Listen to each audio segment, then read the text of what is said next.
Sir சந்தோஷம் sir அப்படின்னு சொன்னோடனே, சார் நீங்க மதியம் 2 மணிக்கு ஃப்ரீயான்னு கேட்கறாங்க அவங்க. ஃப்ரீயா? இல்ல சார் போயிட்டேன். நான் கூட வேணாம்னு சொல்றேன். இல்ல சார், ஒரு எஜுகேஷன் ஆப்பர்ச்சுனிட்டி இருக்குது, ஒரு நல்ல வாய்ப்பு இருக்கு லைஃப் சேஞ்ச் ஆகிறதுக்கு, நீங்க ஒரு மதியம் 2 மணிக்கு வரீங்களா? இதான் எனக்கு கான்டாக்ட் பண்ணி இந்த வார்த்தை தான் சொன்னாங்க அவங்க. வாழ்க்கையில ஜெயிக்கணும் 2 மணிக்கு வாங்க அப்படின்னு சொல்லிட்டு எனக்கு சொல்றாங்க. நீங்க நினைச்சு பாருங்க, 2009 செப்டம்பர் 12ஆம் தேதி காலையில 10 மணிக்கு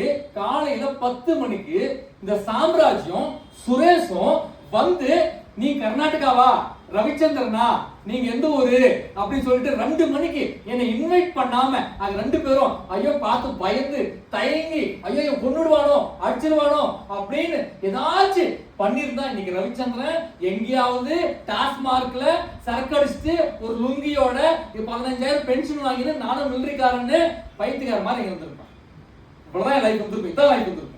எங்க செக்யூரிட்டி வேலை பார்த்துட்டு இருப்பேன், 12ஆவது கிளாஸ் முடிச்சிருப்பேன், செக்யூரிட்டி வேலை பார்த்துட்டு இருப்பேன், எங்க ஊர்ல இருந்திருப்பேன், அதே பூர்வீக சொத்து இருந்திருப்பேன்.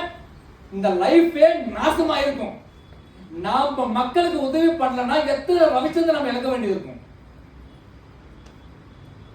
நீங்க செய்யாதீங்க. உங்களுக்கு தயக்கமா இருக்கு, பயமா இருக்கு, நீ செய்யாத. இந்த உலகத்துல மிக துரோகி நீதான். ஏன்? அடுத்தவங்க வாய்ப்பு கொடுக்கறதுனா அந்த புனிதமான வேலையை நீ செய்யாம வேற எவன் செய்வான்?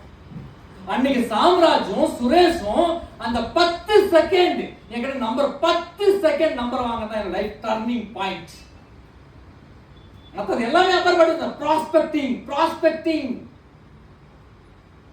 அந்த 10 செகண்ட் தான் என் லைஃபை சேஞ்ச் பண்ணது. ப்ராஸ்பெக்டிங். இதுல என்ன தயக்கம் இருக்கு சொல்லுங்க? இன்னைக்கு அந்த மூமெண்ட் நினைச்சு பார்த்துப்பேன். சுரேஷும் சாம்ராஜும் ரவிச்சந்திரனுக்கு வந்து ஒரு வாய்ப்பு கொடுக்கலன்னா இன்னைக்கு ரவிச்சந்திரன் நிலைமை என்ன வந்திருக்கும்? இத சுரேஷும் சாம்ராஜும் செய்யலன்னா இன்னைக்கு ரவிச்சந்திரன் ஒரு டாபிக் இருந்திருக்காது, ஒரு BMW இருந்திருக்காது, லைஃப் இருந்திருக்காது. இன்னைக்கு 4 பேர் சொல்லியிருக்க முடியாது. அது அவங்க எனக்கு கொடுத்த பிச்சை. அது அவங்க தயவால தான் நீங்க இவ்வளவு பேர் ஆளணும்னா. நீங்க நினைச்சு பாருங்க, எத்தனை பேர் இந்த உலகத்துல பஸ் ஸ்டாண்ட்ல எங்கேயோ ஒரு மூலையில கஷ்டத்துல நின்றுட்டு இருப்பான். நீ போய் அவங்க 2 ஆறுதல் பேசி நம்பர் வாங்கி ஒரு பிளான கொடு, ஒரு ரவிச்சந்திரன் உருவாக்கலாம். அவன் யாரும் வந்து சார் நம்பர் வாங்கி பிளான் கொடுன்னு கேட்க போறது இல்ல. அந்த சந்தோஷ் நாய் சொல்லுவான், 2007 तक कुत्ता तक नहीं पूछेगा आपसे. நம்ம தான் போனோம். யாரும் வந்து உனக்கு கான்டாக்ட் எடுக்க மாட்டாங்க. ரவிச்சந்திரன் BMW வாங்கியிருக்கா, நானும் வாங்கிட்டு எப்படி எவனும் கேட்க மாட்டான். எங்க ஊருக்கு போன நானு, எங்க மாமன் கார்ல ஏறினாரு, அவருக்கு என்ன கார்னே தெரியல. எங்க அப்பா கார்ல ஏறினாரு, என்னடா காரை மாத்திட்டு இருக்கிறேன்னாரு. அதான் எங்க அப்பாவுக்கு என்ன கார்னே தெரியல. எங்க சித்தி ஏறினாங்க, என்ன காருன்னு தெரியல. எங்க ஊர்ல போய் நிறுத்தின எவனுக்கு என்ன கார்னே தெரியல.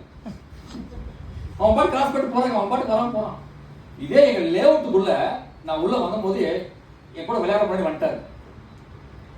அவர் என்னை பார்த்துட்டு இருக்கிறாரு. காலையில கூடி பேசிட்டு ரவி BMW வாங்கிக்கிறான், ரவி BMW வாங்கிட்டார். காலை வந்து எங்க வீட்டார் வந்து எல்லாம் பார்த்துட்டு போயிருக்காரு, BMW வாங்கிக்கிறாரு. பக்கத்து வீட்டுக்கு மேல எக்ஸசைஸ் பண்ணிட்டு ரவி இதே பேட்டர் அந்த BMW. ஒவ்வொரு வார்த்தைக்கு ஒவ்வொருத்தரும் BMW பத்தி கேட்காத ஆளே கிடையாது. எல்லாருமே ஸ்டன் ஆகி பாக்குறாங்க. என்ன பாக்குறாங்க? BMW. சில பேர்லாம் என்ன கேட்கும் போது இப்படி பாக்குறாங்க, அப்படி பாக்குறாங்க. ரவி BMW நீ வாங்கிட்டியா? அவங்க எங்க அம்மா கிட்ட இந்த கார்டு வேலை சொல்லும் போது யார் போடா அவளுக்கு காசு கார் வாங்குவாங்களா? ஏமா 70 லட்சம் கார் வாங்குவாரா அப்படின்றாங்க எங்க அப்பா. அவளுக்கு வந்து எங்க பாட்டிக்கு அப்புறம் தான் பாட்டியை ஃபர்ஸ்ட் உட்கார வச்சு நான் கோயில் கூட்டு போனேன்.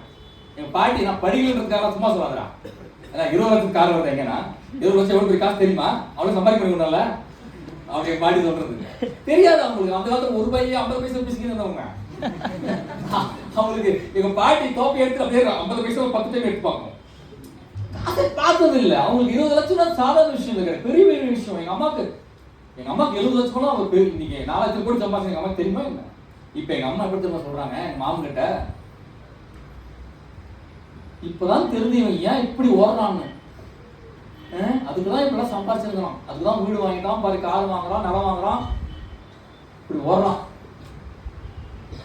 எங்க அம்மா இப்படிலாம் எங்க அம்மா வந்து நான் மிலிட்டரி விட்டு வந்துட்டேன்னு சொல்லி எவ்வளோ சாமி கும்பிட்டது, எவ்வளோ மந்திரம் பண்ணது. எங்க அம்மா அன்னைக்கு நீங்க நினைச்சிருப்பீங்க.